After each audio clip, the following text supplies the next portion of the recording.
আসসালামু আলাইকুম, কেমন আছেন আপনারা? আশা করি ভালোই আছেন। আমি হিলাল আছি আপনাদের সঙ্গে। আপনারা দেখছেন HBD24। আজকে কমিউনিটি স্ট্যান্ডার্ড নিয়ে কথা বলবো। ফেসবুকের এই কমিউনিটি স্ট্যান্ডার্ডের কারণে যে ভায়োলেশন এফেক্টিং যে হয় পেজটা, এটা কেন হয় বা কি ভায়োলেশনগুলো করছেন বা করলে এগুলো হবে, এগুলো নিয়ে কথা বলবো। তো ইন্টারপ্রেট শুরু করছি।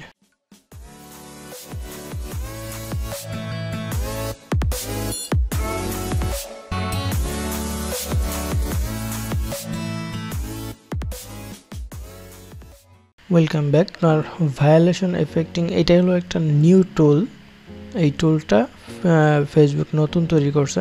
তো এইটার কাজটা হলো, এটা একটা রোবট বলতে পারেন। এটার কাজটা হলো, আপনি যদি কোনো ধরনের কোনো ভায়োলেশন করেন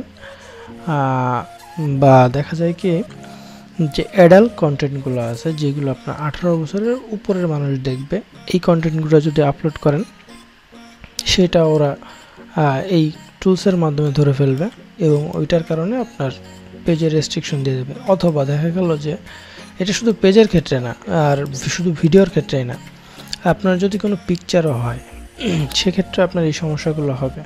তো কোন ধরনের পিকচারগুলোতে সমস্যা হতে পারে, কোন ধরনের ভিডিওগুলোতে সমস্যা হতে পারে?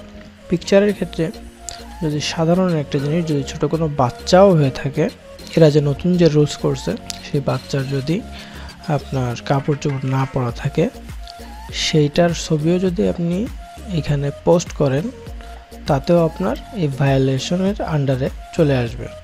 এবং দেখা গেল যে আপনি যদি এরকম হয় যে আপনি মিম তৈরি করে না, এখন মিমস তৈরি করে, তো এইগুলো দেখা যায় কি কাউকে আপনি ব্যঙ্গ করতেছেন, যে এই ব্যঙ্গ করার জন্য আপনার এই প্রবলেমটা হতে পারে, কমিউনিটি গাইডলাইন স্ট্যান্ডার্ড লঙ্ঘন হতে পারে। তারপরে আপনার ভিডিওর ক্ষেত্রেও সেই সেম জিনিস, যে আপনার বর্তমানে ফেসবুক চাচ্ছে যে একেবারে বাচ্চা থেকে শুরু করে একেবারে পুরো অ্যাডাল্ট পর্যন্ত সবাই যেন এই ফেসবুকে সব জায়গায় ঢুকতে পারে। এই জন্য এটা পরিষ্কার করার জন্য এই টুলটা তৈরি করছে। তো সেই ক্ষেত্রে আপনাদের অবশ্যই এমন কোনো ভিডিও পিকচার আপলোড করা যাবে না যেটার পরিপ্রেক্ষিতে বোঝায় যে ইন্টিমেট সিন হবে বা চলছে, এমন যেন কোনো জিনিস না বোঝায়। তাহলে এই ধরনের আপনার রেস্ট্রিকশন তাহলে কমিউনিটি স্ট্যান্ডার্ডের আন্ডারে থাকে না, এর বাইরে চলে যায়, অর্থাৎ এদের রুলস লঙ্ঘন হয়ে যায়। তার কারণে এই ঝামেলাগুলো হয়। তো দেখেন, একটা হলো অ্যাডাল্ট কন্টেন্ট আছে, এটা পিকচারও হইতে পারে, ভিডিও হইতে পারে। এবং দেখেন যে পিকচারের ক্ষেত্রে অনেক সময় দেখা যায় না, জাস্ট সাধারণ একটা জিনিস যে কিসিং সিন, এই জিনিসটাও যদি ফেসবুক চায়, এটা কিন্তু ভায়োলেশনের আন্ডারে দিয়ে দিতে পারে। কারণ ওদের ওইখানে বলা আছে যে এমন কোনো জিনিস দেওয়া যাবে না যেটা অ্যাডাল্ট সিনের ভিতরে পড়ে। এরপরে দেখা যায় কি আপনার পিস্তল, গান বা রক্ত, এই ধরনের জিনিসগুলো যখনই ফেসবুকে আপলোড করা হয়, দেখবেন যে অনেক সময় একাই ব্লার হয়ে যায়। তো এই জিনিসগুলো আসলে ভায়োলেশনের আন্ডারে পড়ে। রক্ত বের হচ্ছে, এই জিনিসগুলো আপনার ভায়োলেশনের আন্ডারে পড়ে। এগুলো সবসময় আপলোড করার আগে ব্লার করে দিবেন। এরপরে আপনার দেখা যায় কি পিস্তল, গান বা এই ধরনের ভিডিওগুলো আপলোড করা উচিত না। রাইফেল, বোমা, এই ধরনের জিনিসগুলো ভায়োলেশনের আন্ডারে পড়ে। এবং দেখা যায় কি আপনাদের প্রোফাইলে, আপনি সাধারণ জিনিস আপনার ফেসবুক প্রোফাইলে হতে পারে, আবার আপনার ফেসবুক পেজও হতে পারে এই ভায়োলেশন। কারণ এই কমিউনিটি স্ট্যান্ডার্ড কিন্তু পুরো ফেসবুকের জন্য, সেটা প্রোফাইল হোক আর পেজ হোক, সব জায়গায় ঝামেলাটা হতে পারে।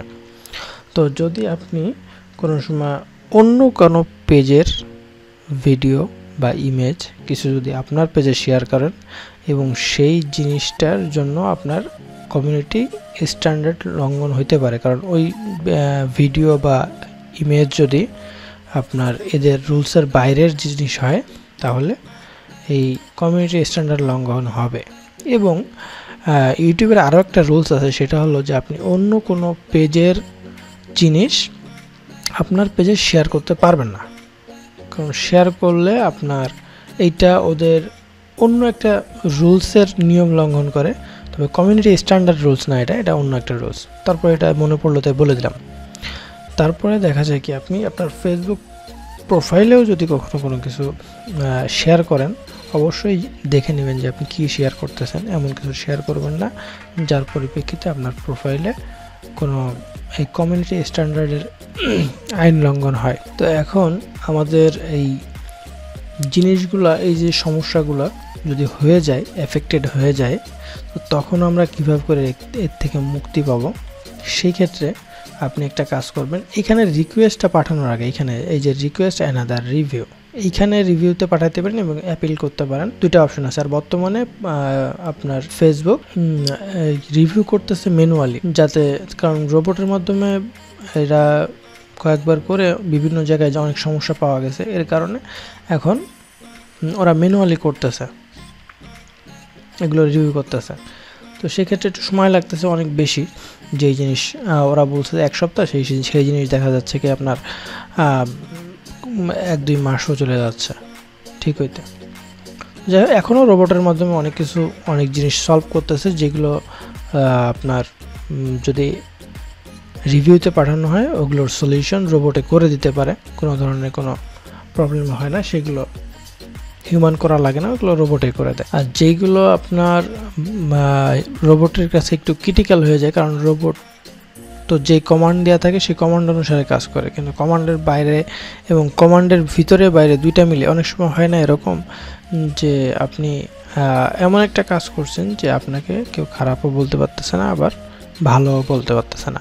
তো এমন যদি কোনো একটা কন্টেন্ট হয় যেটা এদের কমিউনিটি আন্ডারেও ধরা যায়, আবার কমিউনিটির বাইরেও ধরা যায়, এমন যদি কোনো কিছু হয়, তখন রোবট দিয়ে এই কাজটা করলে দেখা যাবে কি আপনার পেজের সমস্যাটা সমাধান নাও হতে পারে। এর কারণে এরা এখন নিজেরাই করতেছে হিউম্যান দিয়ে।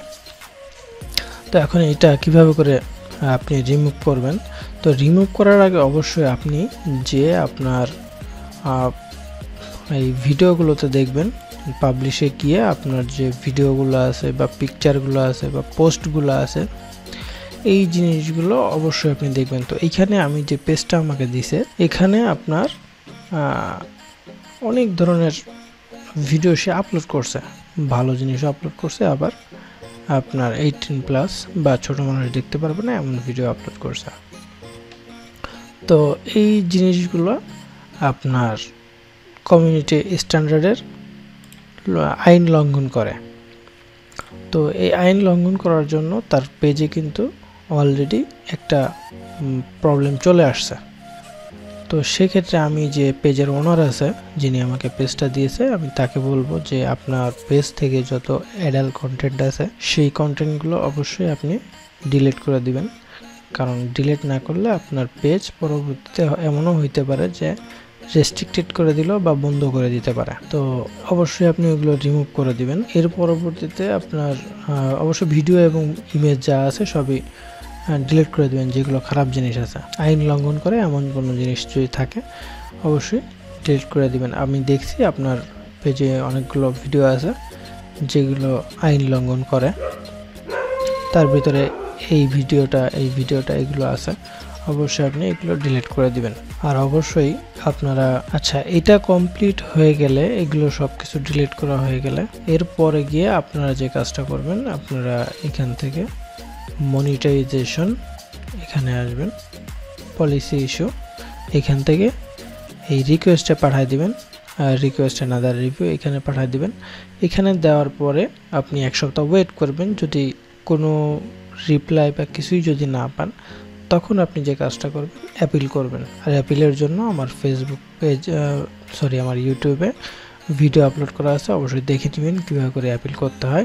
এগুলো আপনি যদি নিজ থেকে আরেকবার পড়ে আপনি বুঝতে চান যে আসলে এদের কমিউনিটি স্ট্যান্ডার্ডের কি আছে, আপনি নিজে যদি পড়তে চান, সেক্ষেত্রে আপনার জন্য এখানে এদের একটা আছে, ওয়েবসাইট আছে। সেই ক্ষেত্রে আপনি কি করবেন, ফেসবুক কমিউনিটি স্ট্যান্ডার্ডস, এটা যদি আপনি গুগলে লিখলে দেখবেন যে প্রথমে যে ওয়েবসাইটটা আসবে এটা হলো ফেসবুকের এই ওয়েবসাইট। তো এখানে এসে অবশ্যই আপনারা সব কিছু পড়ে নেবেন, পড়ে বোঝার চেষ্টা করবেন যে আসলে ওরা কি বোঝাতে চাইছে।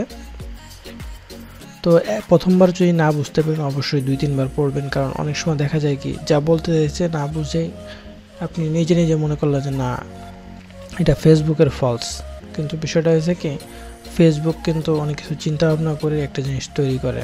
আর এখন বলা চলে যে ফেসবুক কিন্তু হিউজ একটা প্ল্যাটফর্ম। সেই ক্ষেত্রে এদের আপনাদের এই প্রোফাইলগুলো রিভিউ করতে অনেক সময় লাগে, তো অবশ্যই ওয়েট করতে হবে, কিছু করার নেই। আর কিছুদিন আগেই করোনা ছিল, এখনও করোনা আছে।